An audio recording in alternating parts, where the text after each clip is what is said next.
de nourriture.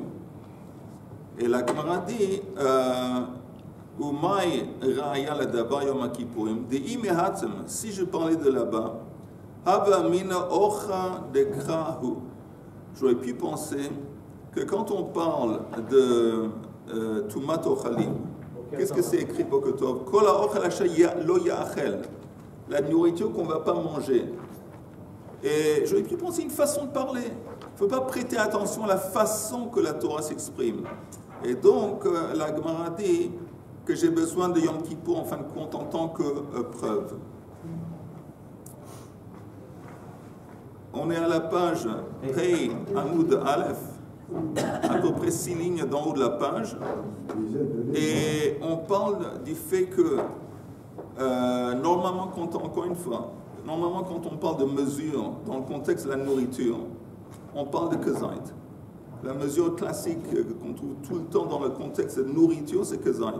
Il y a une exception, c'est quand la Torah s'exprime d'une façon différente. Alors les Chachamim ont pris ça en tant que remez, que le shiur aussi est différent. Et donc, par exemple, Yom Kippour. Yom Kippour, au lieu que la Torah va dire tu ne peux pas manger, elle ne dit pas que vous n'allez pas manger. Elle dit celui qui ne va pas, l'omiloteune et nafsho, celui qui ne va pas s'infliger, ne va pas se mortifier. Comme l'expression est différente, ça veut dire, ça laisse entendre selon les sages que le shiur est différent. Donc c'est pas que zaïd, c'est quoi? Kotevet. Kotevet c'est un peu plus grand qu'un zaïd, c'est la chose. Maintenant, la même chose pour Tumat Ochalin, la nourriture qui rend tamé, c'est seulement une quantité, c'est pas une quantité de kezait, c'est une quantité plus grande, on va voir. Tumat Ochalin, donc à peu près 6 lignes d'en haut, Tumat Ochalin kabeitza minalan. Ici, on avait dit qu'on a besoin d'une quantité de beitza pour que la nourriture va pouvoir rendre tamé, aussi même recevoir la touma. Amar Rabbi Abahu, Amar Rabbi Elazar, de Amar Kra. Mikol ha'ochel asher ya'achel. C'est comme ça que c'est écrit dans la Torah, que n'importe quelle nourriture qui va pas, n'importe quelle nourriture dont on mange, l'expression dont on mange, asher ya'achel, c'est bizarre. Mikol ha'ochel. Pourquoi la Torah a besoin de dire Kol ha'ochel asher ya'achel? Forcément, quand on parle de ochel, c'est quelque chose qu'on mange. Pourquoi dire la nourriture dont on mange? De là, ils ont compris qu'on parle de ochel haba mechamat ochel. C'est une allusion. On parle d'une nourriture qui vient d'une autre nourriture. Kol ha'ochel asher ya'achel. C'est ochel qui asher ya'achel qui vient d'un truc que lui-même on mange. Et donc c'est quoi? Veizé beitzat tarnegolet. C'est un œuf. Parce que l'œuf, il vient d'une poule. La poule, ça se mange. Et quelle est la nourriture qui sort de quelque chose qui se mange lui-même? C'est un œuf. Donc de là, ils ont vu une allusion au fait que quand on parle de tumat ochalim, une quantité minime qui va rendre impur, si lui-même il est impur, c'est une quantité, un shiur de, pas kezait, mais beitza. À cause de cette expression bizarre dans la Torah, Mikol ha'ochel asher ya'achel. Alors la Gemara dit, c'est pas forcément uniquement un œuf. Peut-être ça pourrait faire allusion à quelque chose d'autre. Veim gedi, peut-être gedi, c'est quoi un gedi? Un chevreau. Un chevreau qui a été mis à part sa mère. La mère, on le mange. Chevreau aussi. Pourquoi tu dis un œuf? Ça pourrait être un chevreau. C'est pareil, c'est aussi une nourriture qui vient d'une nourriture, quelque chose qui se mange. La Gemara dit non. Mechoussar shrita. Il y a une différence que quand on parle du chevreau, il n'est pas considéré comme de la nourriture tant qu'on ne l'a pas égorgé. Tant qu'il n'a pas subi shrita, ce n'est pas une nourriture qui vient de nourriture. Un œuf, c'est nourriture déjà, ça s'appelle nourriture. Un chevreau, ça s'appelle un animal. À quel moment ça devient nourriture une fois que ça a été subi shrita? Veim ben pakua, disons qu'on parle d'un cas exceptionnel où on a fait la shrita d'une mère, un daim, qui était enceinte. Et dans ce cas, la halakha dit que le bébé qui est dans le ventre de la mère n'a pas besoin de subir shrita. Il est considéré dans le ventre avant le moment de naissance. Il fait partie de sa mère. Exactement, il fait partie de sa mère. Donc là, il n'a pas besoin de shrita. La Gemara dit ok. Hein? Le fond. Le fond. Tu as raison, il n'a pas besoin de shrita, mais il a tout de même besoin de quelque chose d'autre. Ta'un kriya. Kriya, ça veut dire qu'il faut tout de même ouvrir le ventre de la mère pour accéder au fond. De Arzari. Un shrita, c'est Arsari. Non, pour tuer le bébé qui vient de naître. Non, il n'est pas né. Il n'a pas été mis à part. On a fait la shrita de la mère qui est enceinte.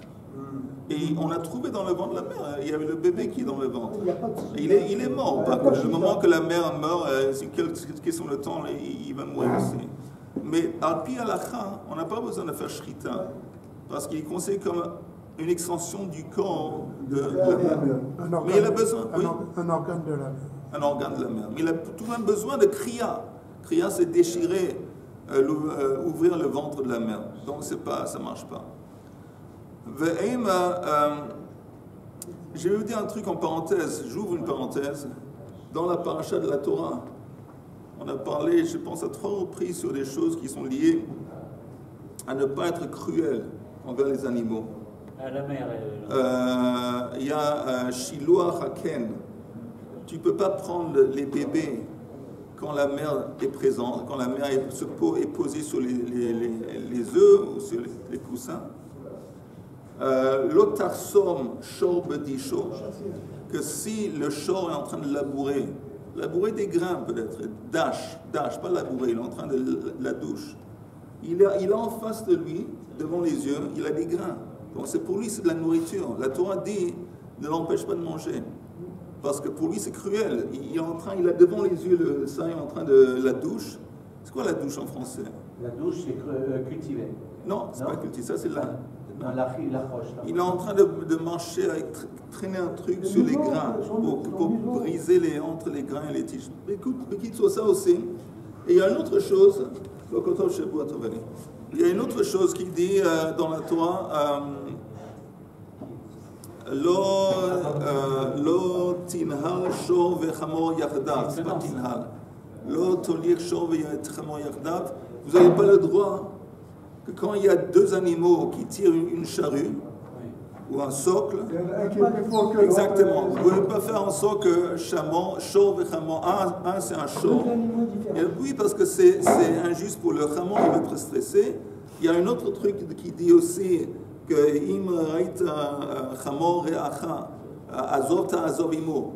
Tu vois l'âne de ton collègue qui s'est effondré à cause du poids qu'il a sur lui, tu dois assister. C'est une mitzvah qui cible le propriétaire, mais ça cible aussi cette Tsar Bali Chaim. Assister à aider.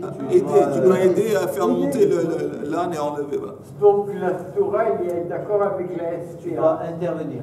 Alors, au contraire, c'est la SPA qui est d'accord avec la Torah. Mais on voit dans la Torah, il y a plein de fois que la Torah dit que tu dois attendre une seconde, que tu dois être vis-à-vis des animaux, que tu dois être miséricordieux. Mais il faut savoir et se rappeler, c'est pas la Torah, c'est pas l'animal qui est ciblé.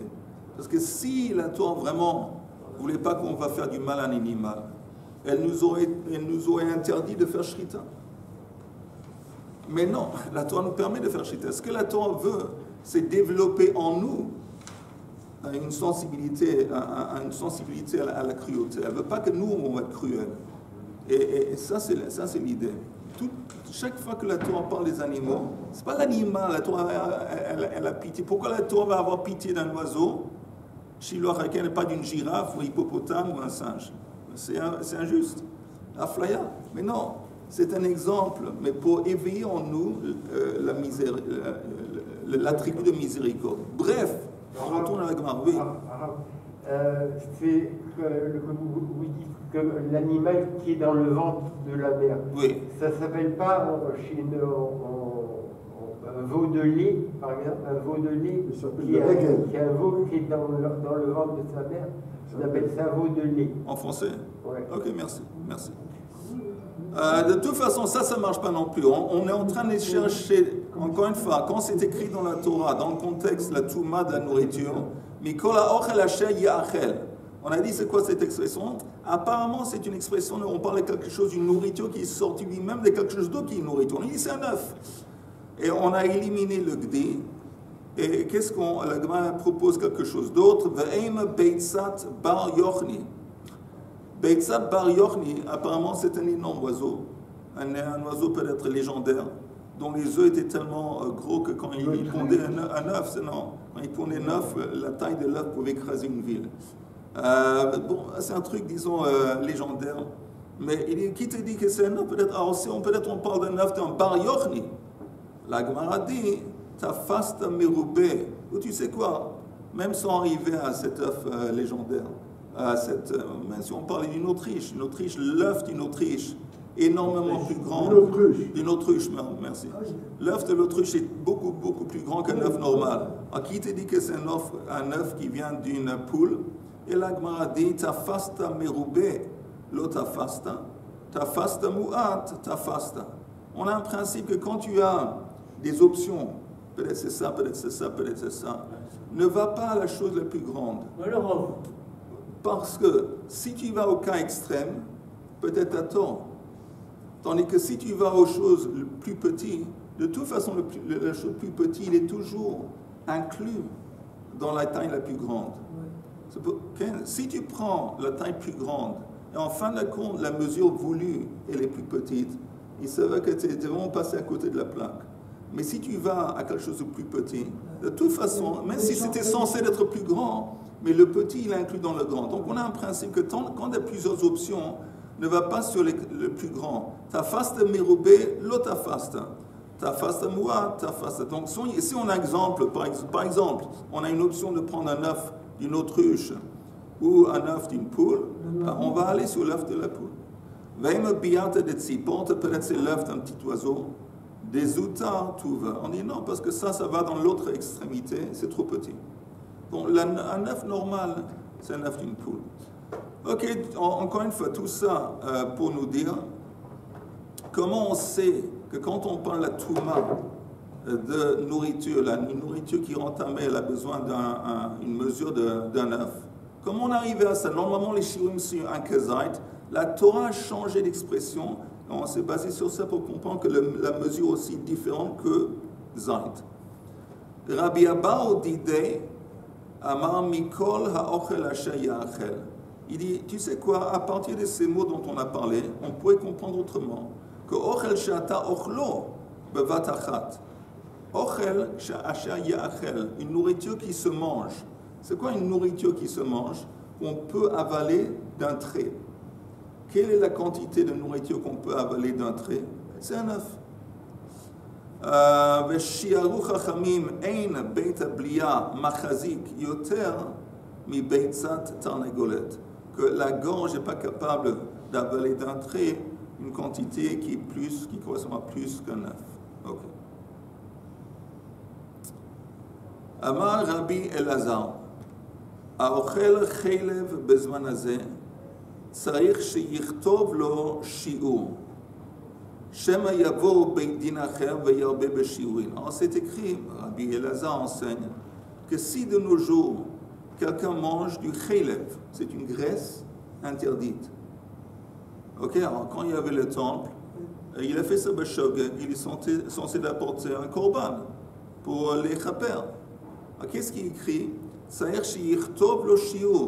Il doit inscrire la quantité de graisse qu'il a mangée. Pourquoi?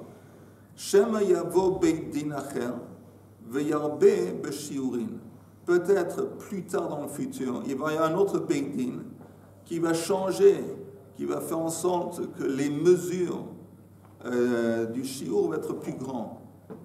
Encore une fois. Comment il peut manger parce qu'on prend un minimum. Parce qu'on prend un minimum. Des shogeg.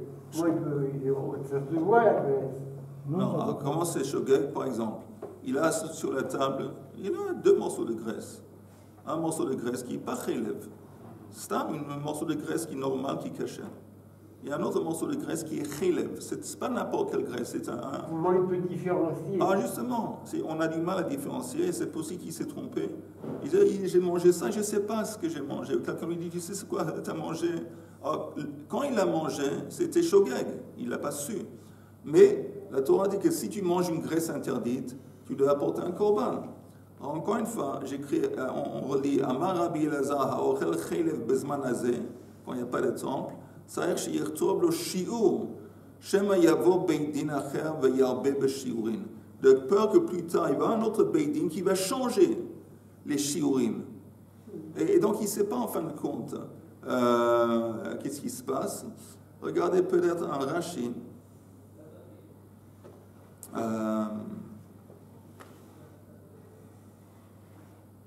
Non, ne regardez pas un Rashi. On va voir dans quelques minutes. Qu'est-ce que ça veut dire que le Beidin dans le futur peut-être va accroître les mesures? Qu'est-ce que ça veut dire exactement?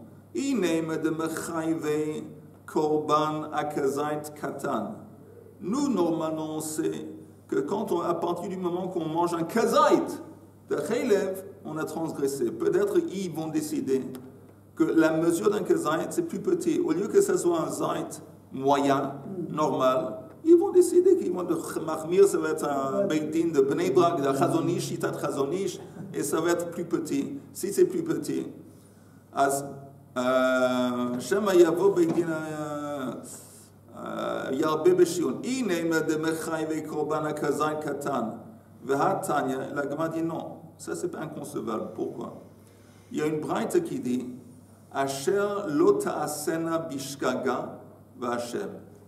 C'est écrit dans la Torah que quelqu'un ne doit pas faire quelque chose, et en dépit de ça, il l'a fait, mais il a fait bishkaga, sans intention, inantation. Et il est coupable, et il doit apporter un korban. Mais à partir de là, on voit qu'il doit être conscient qu'il y a quelque chose. Normalement, s'il savait, il n'aurait pas fait. Il a transgressé parce que Shogeg, il avait un moment d'inattention. Ashav miyediato mevi korban al shigegato. Quelqu'un qui fait tchouva après qu'il a su qu'est-ce qu'il a fait, là il est obligé d'apporter un korban. L'oshav miyediato ein mevi korban al shigegato. Mais s'il n'était même pas courant, au moment qu'il a mangé la chose, si on lui dit... Hein? C'est pchita. Non, parce qu'il ne sait pas qu'il a fait une faute, comment tu veux qu'il amène un korban? C'est quand il réalise, ah mince, j'aurais pas dû, j'ai pas... Non, mais il y a vu après. Alors, tu entends, attends. C'est une bonne question. Alors, la Gemara a dit, écoute, j'essaie de comprendre pourquoi le type, quand il mange le chaylev aujourd'hui, il doit marquer la quantité de chaylev. Il dit, peut-être plus tard, par exemple, le Beidin dans le futur, ils vont déterminer, établir que le shiur va être plus petit. Le shiur de chaylev que tu manges pour transgresser, c'est plus petit qu'un zaït normal, c'est un zaït katan. La Gemara dit non, c'est impossible. Parce qu'au moment qu'il a mangé, il n'était pas conscient du fait que c'était chaylev. Il sait qu'il y a un interdit de manger chaylev qui correspond à zaït. Mais il ne savait pas qu'au moment qu'il a mangé, qu'une petite quantité, c'est interdit. C'est kazaït, on appelle ça? Non, quand on parle de chaylev, c'est kazaït. Il ne savait pas. S'il ne savait pas, il n'est pas obligé d'apporter un korban. La Gemara dit, vous comprenez, tu étais seulement obligé d'apporter un korban sur quelque chose que si tu étais conscient, tu reconnaîtrais que c'est un problème. Mais si tu me dis, tu sais, peut-être dans le futur, ils vont décider qu'une quantité plus petite, c'est interdit. Mais ça ne marche pas parce qu'au moment qu'il a mangé, lui, il ne pensait pas qu'une petite quantité, c'est interdit. Seulement un kazaït. Il a mangé un kazaït de chaylev, il s'est trompé, il ne savait pas que c'était du chaylev. S'il aurait su que c'était du chaylev, il n'aurait pas mangé. Maintenant qu'il sait, il doit apporter un korban, khatat, shogeg. Mais si on lui dit, tu sais quoi, dans le futur, tu as mangé même à une quantité qui correspond à un petit zaït, là, il ne doit pas apporter un korban. Pourquoi? Parce qu'il n'était même pas conscient qu'une toute petite quantité, c'est interdit. On doit apporter un korban uniquement sur quelque chose que si on était conscient, on ne l'aurait pas fait. Mais là, même s'il était conscient, il l'aurait fait parce qu'il était une toute petite quantité. Il ne pensait pas que c'était un problème. Donc la Gemara dit ça, cette option que tu me présentes, c'est pas inconcevable. Dans les mots, je fais une rasade de ligne. C'est ce qui est écrit dans la Torah. Hashav meyediato mevi korban al shigagato.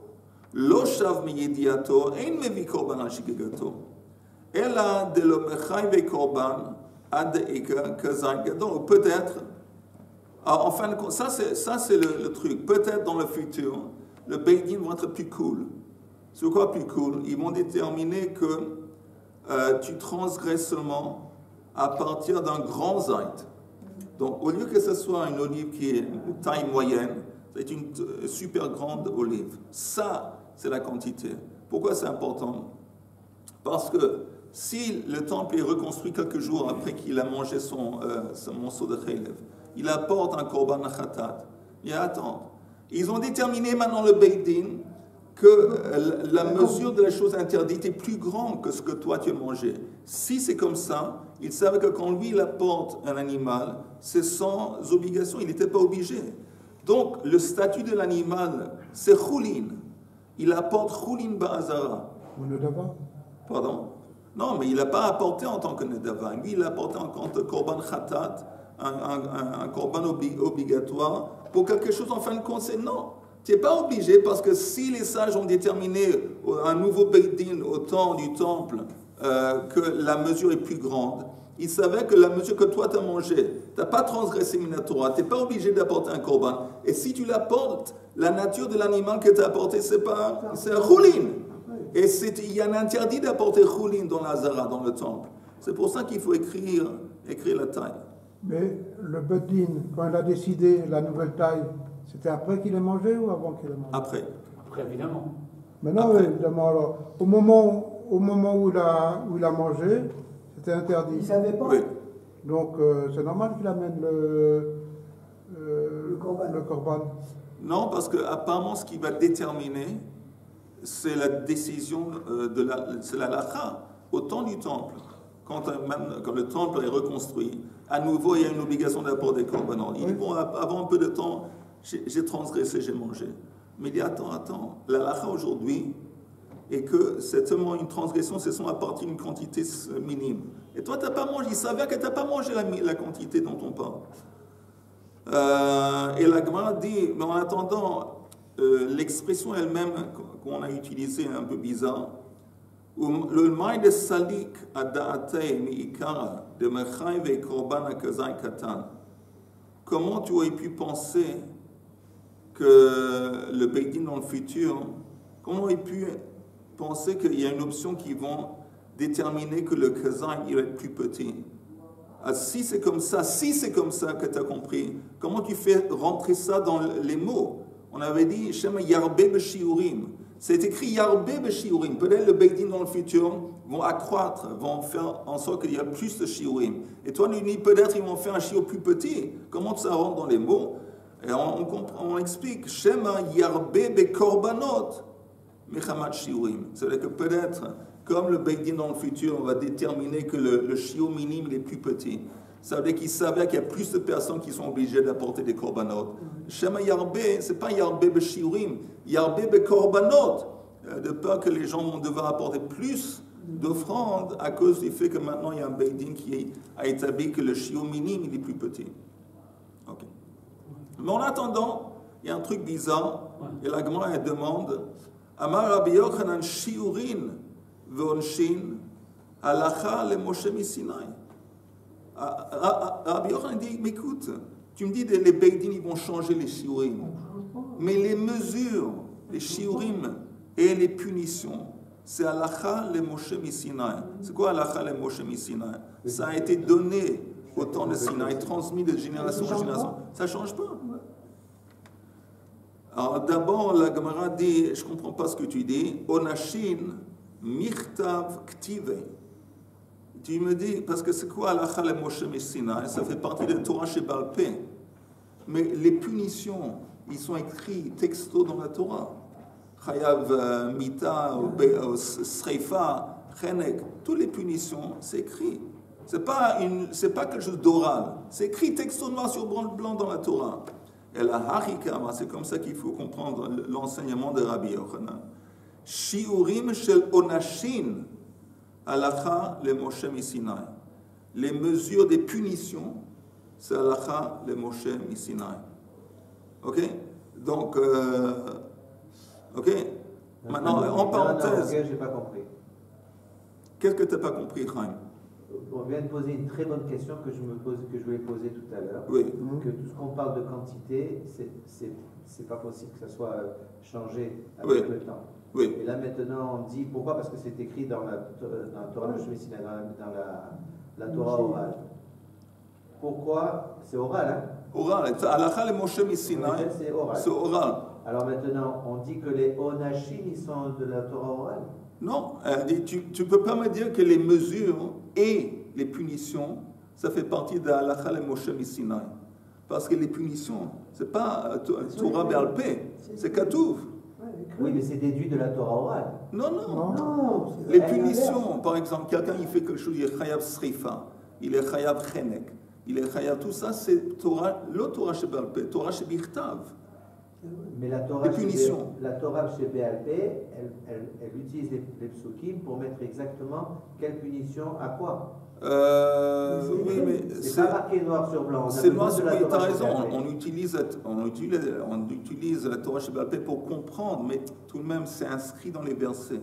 Pour comprendre le sens des mots dans le verset, on s'appuie sur Chazal, ou pas sur Chazal. Oui. Mais la source, en fin de compte, on est en train de déchiffrer des versets pour comprendre quelle est la punition, quelle punition on reçoit pour quelle. Mais c'est écrit dans les versets. Ça fait partie des versets. En général, il y a écrit motumat sans détail. Ok. Alors, normalement, on dit que si c'est motumat et si c'est pas spécifié, normalement, on dit que c'est hereg, c'est l'épée. Normalement. Si ce n'est pas spécifié. Sinon, c'est écrit Sakol Yisakel, c'est ce qu'il a. Sinon, c'est écrit Sreifa, c'est écrit Sreifa quand c'est Sreifa. Mais les punitions, c'est écrit, c'est dans la Torah. Les shiurim, ils sont pas. Mais les shiurim, c'est Torah chez BLP. C'est Torah chez BLP. Ok, alors j'ai un problème. Alors d'abord, on fait un tikkun. Parce que Rabbi Yochanan, lui, il a dit que shiurim, encore une fois, lui, il a dit shiurim. Il n'a pas dit, on rapporte ce qu'il a dit. Oui, on a rapporté ce qu'il a dit shiurim ve'onashin. Halakha le Moshe Sinai. Les mesures et les punitions, ça fait partie de. Ok? Alors la Gemara dit non. Les punitions, c'est écrit. C'est pas une Torah orale. Qu'est-ce qu'on dit en fin de compte? C'est les mesures des punitions. À partir de quelle mesure tu dois manger ou faire pour recevoir telle et telle punition? Ça, c'est pas écrit dans la Torah, c'est uniquement Torah chez BLP. Alors ça, c'est ce que Rabbi Yochanan veut dire, mais on retourne à la même idée, que si c'est quelque chose qui est à la Halakha Moshe Sinai, c'est de quoi qu'on doit avoir peur que peut-être au temps du Beit Mikdash qui va être reconstruit, le Beit Din va changer les shiurim. C'est bizarre. Ou dire que selon certains rabbinim, le shiur est comme ci, ou le shiur est comme ça. Donc ça se peut qu'il y ait un Bedin qui aille selon tel rab ou tel autre. C'est comment déchiffrer la Torah chez BLP, comment déchiffrer la Torah de Moshe Sinai. Tu dis qu'il peut y avoir une il y en a qui disent c'est Kazaïd, ou bien petit Zaïd, grand Zaïd, Chazonish, etc. Non. Peut-être, on va voir tout de suite, la vérité dans les lignes qui vont suivre, on va voir. Mais encore une question à demander en parenthèse. Mais ce n'est pas seulement les punitions, les shiurim des punitions, c'est les shiurim des mitzvot. Les shiurim des mitzvot, c'est aussi, pourquoi on parle uniquement des shiurim des punitions? Les shiurim des mitzvot, par exemple, combien il faut manger de matzah pour être quitte la mitzvah de matzah Leila Seda, par exemple. Et à partir de quel shiur on fait le Birkat Hamazon? Oui, il dit, mais c'est aussi Halakha le Moshe Sinai. Pourquoi il parle de Onashim? Alors la chita de Rabbi Yochanan est qu'on ne quitte pas de Chetzi Shiur. Chetzi Shio, c'est que la moindre quantité, ça c'est la Shita de Rabbi Yochanan, c'est pas l'Alacha. Il dit la moindre quantité qui est déjà quitte. Donc c'est pour ça, c'est selon lui, Rabbi Yochanan, qu'il parle uniquement des mesures de punition. Tandis que pour lui, pour être quitte, pour faire des mitzvot, la moindre quantité que tu vas prendre, c'est déjà, t'es déjà quitte la mitzvah. Ça, c'est la Shita de Rabbi Yochanan. J'ai pas compris. T'as pas compris alors? Non, on parle de quantité qu'il transgresse. Eh bien, tu parles Non. Oui, alors moi, on demande, ok, pourquoi lui, il dit Rabbi Yochanan que c'est seulement les mesures des transgressions qui sont halakha le Moshe Misinaï. Mais n'importe quel shiur, n'importe quelle mesure, même les mesures qui sont liées à des mitzvot, quelle quantité il faut prendre pour être quitte la mitzvah, ça aussi c'est halakha le Moshe Misinaï. Pourquoi toi, Rabbi Yochanan, tu parles uniquement de quantité de transgression? Parce que Rabbi Yochanan a une façon de penser qui dit que quand on parle de mitzvot, il suffit, il dit chetzi shiur que shiur, que tu prends la moindre quantité et tu es déjà quitte. Donc, pour faire une mitzvah pour Rabbi Yochanan, tu n'as pas besoin d'un shiur. Pour donner une punition, alors là, tu as besoin de savoir à partir de quelle quantité est-ce que tu es apte à recevoir une punition. De toute façon, la Gemara dit Tanya Nami Hachi. Il y a aussi une braïta qui dit c'est quoi? Et là, Heikouf, c'est quoi? El Hachi Kehama. C'est comme ça qu'il faut comprendre. Il faut enseigner ou rapporter l'enseignement de Rabbi Yochanan. Tanya Nami Hachi Shiurin Shel Onashin Halacha le Moshe Misinaï.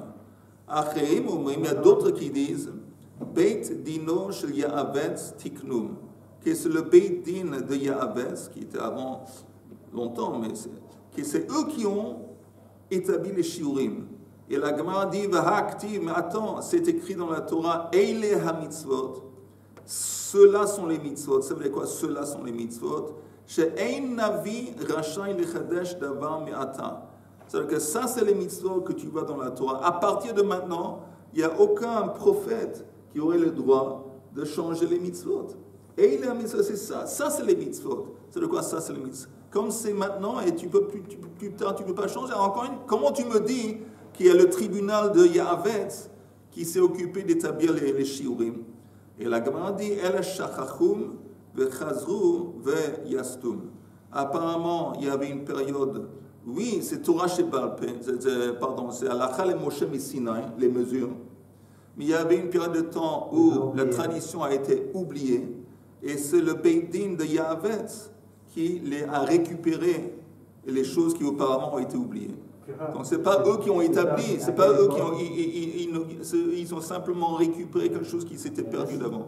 Quand vous dites halakha Moshe Misinaï, les halakhot qui ont été oubliés après Moshe? Non, halakha le Moshe Misinaï, ça veut dire que ça a été donné ensemble avec la Torah écrite. Et ça fait partie de Torah Sheba'al Peh qui a été livré et transmis directement à Moshe sans que ça apparaisse dans la Torah. Mais il y a énormément de halachot qui ont été oubliés après des Pas énormément. Il y a eu des halachot qui ont été oubliés. Par exemple, après la mort de, je ne sais pas si c'est Moshe, je pense. Après la mort de Moshe, on dit qu'il y avait énormément de halachot qui se sont oubliés. Après, il y a quelqu'un qui s'est rappelé, il y a eu le mérite de les restituer. Ok, maintenant on parle de nourriture. Encore une fois, juste les sakem, nourriture c'est un kezait. À part les cas dans la Torah, où la Torah s'exprime d'une façon bizarre, on trouve deux exemples, Yom Kippour et Tumat Ochlim. Yom Kippour, au lieu que ce soit kezait, c'est kakotevet, une quantité qui correspond à une date. Et chose là. Et la Touma de Ochalim, c'est au lieu que ce soit Kazaït, c'est une Beitza. Ok. Maintenant, en ce qui concerne la boisson, pour Yom Kippour, pour transgresser une quantité, quelle quantité de boisson on parle? Melo Lugmav. Melo Lugmav, c'est plein la bouche. Ils ont plein la bouche. Azamar Rab Yehuda Amar Shmuel. Lo Melo Lugmav Mamash. C'est pas plein la bouche au sens littéral. Et la kol she'ilu yisalkeno letzad echad v'yira'e kem lo lugmav. Il dit, c'est quoi la bouche entière dont on parle? C'est seulement d'un côté de la bouche. C'est-à-dire que si tu as une quantité de liquide et tu le pousses d'un côté de la bouche, c'est-à-dire tu as une joue qui est emplie. Alors c'est une joue emplie. Mais ce n'est pas les deux. Parce que Melo Lugmav, littéralement, c'est les deux joues. Il dit non, c'est que Melo Lugmav, c'est seulement quand tu pousses le liquide d'un côté de la bouche, tu as une joue qui est remplie, ça c'est la quantité de liquide. Même quand on boit un médicament. C'est la façon de boire d'un être humain. Même quand on boit un médicament. Non, médicament, Yom Kippour, ça dépend de quel médicament, mais ce serait permis. S'il est dans un état. Un être humain, quand il boit, on boit un verre d'eau, on ne remplit pas la bouche avant de l'avaler, complètement. Tu as tout à fait raison. C'est pas normal. Tu as tout à fait raison. Un être humain, peut-être qu'il rend tout, ou un charreau, rien. Mais on veut essayer de quantifier cette mesure de liquide. Tu veux quantifier du bon? La moitié de la bouche. Voilà, c'est exactement ce qu'on est en train de dire, la moitié de la bouche. Et on propose que ça soit toute la bouche maintenant. Non, au contraire, on a dit Melo Lugmav. Melo Lugmav, c'est toute la bouche, une bouche emplie. C'est pas possible. Oui, c'est possible, parce qu'avant d'avaler, si tu fais, après, je t'aide, on va faire près du robinet, on va faire des... Tu me montreras. Mais c'est pas forcément... Attends, c'est pas forcément d'un coup, mais c'est la quantité. Oui. Même s'il prend 2 fois, oui. C'est la quantité. C'est la quantité qui va remplir ta bouche entière. D'accord. Sans rentrer dans le côté pratique, si tu arrives à remplir la bouche sans... Donc c'est une khumra par rapport à... C'est une khumra. Donc, ce n'est pas toute la bouche entière, c'est seulement la moitié, c'est une joue. Veha anantnan melo lugmav. Mais il dit, attends, mais dans la Mishnah, c'est écrit quand on parle de boisson, melo lugmav. Ce n'est pas écrit que, comme. Non, on dit melo. Il faut simplement comprendre l'expression dans la Mishnah qui dit la bouche entière. Ce n'est pas la bouche entière au sens littéral, c'est seulement la moitié. Alors on apporte une braïta qui dit combien de liquide est-ce qu'il faut boire pour transgresser Yom Kippour. Une marloquette. Beit Shammai omrim revi'it. Il dit une revi'it, c'est à peu près, vous savez, 86. 8 centilitres. 86 centilitres. 8 centilitres. Hein? 8. Non, 86 centilitres. Millilitres. Millilitres, je ne sais pas. Non, mais ça pas important. Oui, c'est important, bien sûr. Beitil eux disent Melo Lugmav. Rabbi Yehuda Omer Mishum Rabbi Eliezer Kim Lo Lugmav. On voit bien que Beitil ils disent Melo Lugmav. Il y a quelqu'un d'autre qui dit que comme Melo Lugmav. Rabbi Yehuda Ben Beter Omer que des Gemia. Lui, il dit la quantité de boisson qu'on peut avaler d'un trait. Alors la Gemara dit, tu vois bien, il y a dans cette braïta les opinions différentes. Il y a une opinion qui dit Lugmav et l'autre qui dit que le Lugmav. Alors la Gemara dit, pourquoi tu penses que la braïta elle est plus costaud que la Mishnah? Mi adif mi matnitin. De okimne kadesh yirae. On a dit dans la Mishnah, en dépit du fait que c'est écrit Melo Lugmav, le sens c'est que Melo. Le sens, c'est seulement la moitié de la bouche qui est remplie. On fait la même chose ici. Alors, il dit, Hachanami, Kadesh Yira'e. Alors, il y a un problème. Si tu fais comme ça, Rabbi Eliezer. Il savait que Beit Hillel et Rabbi Eliezer disent la même chose. Parce que Beit Hillel, qu'est-ce qu'eux, ils ont dit? Melo Lugmav. Et Rabbi Yehuda, Omer Mishum Rabbi Eliezer, que Melo Lugmav. Si tu me dis Melo Lugmav, c'est comme que... Ils savaient que les deux ils disent la même chose. La Gemara dit non, qu'apparemment, on a que quand il dit Melo Lugmav, c'est pas à fond, c'est pas rempli jusqu'au bout, et ça s'appelle Dachouk. De toute façon. Mais malgré tout, quand on dit que Melo Lugmav, oui. On ne peut pas dire que la moitié, c'est comme. La preuve. Ils sont en train de le dire. Non, mais. c'est difficile pour moi. Que tu dises 80% ou quelque chose. Non, je vais te dire pourquoi. De quel point de vue est-ce que c'est comme une bouche entière? Parce que si on te regarde de profil, alors là, ça a l'air comme une bouche entière. Parce que de profil, tu vois, la bouche, elle est pleine. Tu n'es pas conscient de ce qui se passe de l'autre côté de la bouche. Matkif, là. Dachouk, c'est minimal, minime. Matkif la Raboshaya, Imken, Havale Mekule Beit Shammai, ou Mechumai Beit Hillel. Tu sais quoi? Cette braïta qui dit que Beit Hillel parle de la moitié de la bouche. Et qu'est-ce qu'il dit Beit Shammai dans cette braïta? Il dit Revi'it. On avait dit Revi'it, c'est 86 millilitres. Hein? Millilitres. 86 millilitres, c'est plus grand que la moitié de la bouche qu'une joue. Alors, si c'est comme ça, quand Beit Hillel dit tu transgresses à partir d'une petite quantité qui correspond à la moitié de la bouche, il savait qu'il est plus mahmir, il est plus sévère que Beit Shammai. Alors pourquoi c'est pas écrit cette marloquette dans la liste? Il y a une liste quelque part dans Masechet. 172 millilitres, c'est moins sévère. Dans Masechet, oui, 86 millilitres. Beit Shammai. Le Beit Shammai, c'est moins sévère. Parce que c'est plus sévère à partir de Matir Khayab. Non, parce que ça veut dire qu'il te donne une quantité plus grande.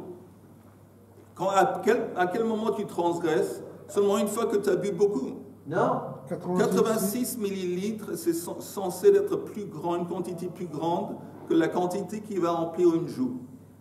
Beit Hillel dit que mololugmav. Mololugmav, c'est une joue, on avait dit.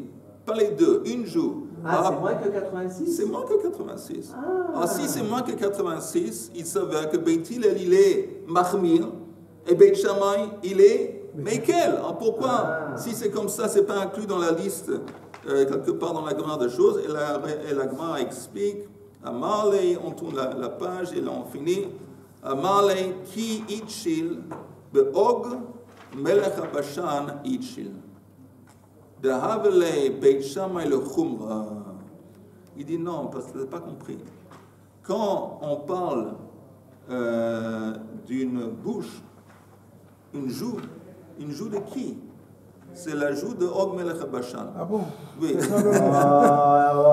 Et Og Melech HaBashan, c'est un géant. Donc c'est sûr que même la moitié de la bouche, Og Melech HaBashan, c'est beaucoup plus grand, une quantité plus grande que 86 millilitres. Donc il savait en reste que Beit Shammai il est mahmir et Beit Hillel il est mekel. Et Og Melech HaBashan, c'était quoi la taille de son tefach et de son hama et tout ça?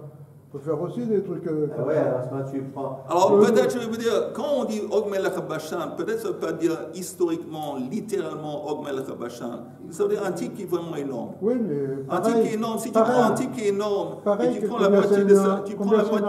Hein? Combien c'est une ama alors pour quelqu'un qui est énorme? Combien c'est un tefar? Oui, il a raison. D'un seul coup, on nous prend un cas extrême. Alors, regardez juste le Rashi, on va finir et on va pouvoir continuer à respecter après. Le Rashi dit en haut de la page, Ki itchil, bebei midrasha hach de le'el, kama yishte. Quand on a demandé ces questions, quelle quantité de liquide il faut boire, v'yeh chayav, l'inyan Og Melech HaBashan. Rashi dit, klomar, l'inyan adam ke'anakim. Ça veut dire qu'on parle d'un type qui est géant, un type vraiment très très grand, un type qui joue pour Maccabi Tel Aviv au basket. Itchil. Ve'havelehu, Beit Shammai le Khumra de Mechai Berevi. Et dans ce cas, Itchil demandait. La question qui a été demandée, donc il s'avère, si c'est comme ça, que quand Beit Shammai dit 86 millilitres, c'est plus petit que la moitié de la bouche de quelqu'un qui est très très particulièrement grand. Chers collègues que j'aime à la folie, on est arrivé à la fin du shiur. Mechila. Oui. Quand tu as fait le résumé tout à l'heure, j'ai noté, j'ai pas entendu le deuxième. C'est-à-dire que dans ce qu'on avait vu de voir, avant d'attaquer maintenant, parce qu'on a attaqué là maintenant. On a dit qu'il savait que Beit Hillel il est mahmir. Non, avant ça, tu as parlé de Yom Kippour, Oui. Shiur, Kotevet. Oui. Et on a appris. Autre chose qu'on a appris. On a dit que, pourquoi? Parce que la Torah a dit, au lieu de dire tu ne peux pas manger, elle a dit l'oteune nafshotechem, inouï. Comme l'expression elle est bizarre, chaque fois qu'une expression bizarre, ça laisse entendre que le shiur il est bizarre. Oui. Et le shiur normal, c'est un kazait. Mais quand il y a une expression bizarre, ça veut dire que ce n'est pas un kazait, c'est autre chose. Alors, et dans le cas de Tumat Ochalim, écrit à Kol Ochel Hashayi Achel, c'est bizarre. C'est une expression bizarre. Ochel Hashayi Achel. C'est quoi Hashayi Achel? C'est bizarre. Comme c'est bizarre, au lieu que le shiur va être un kazait, quand on parle de Tumat Ochalim, on dit non, c'est une beitza. Ah, beitza.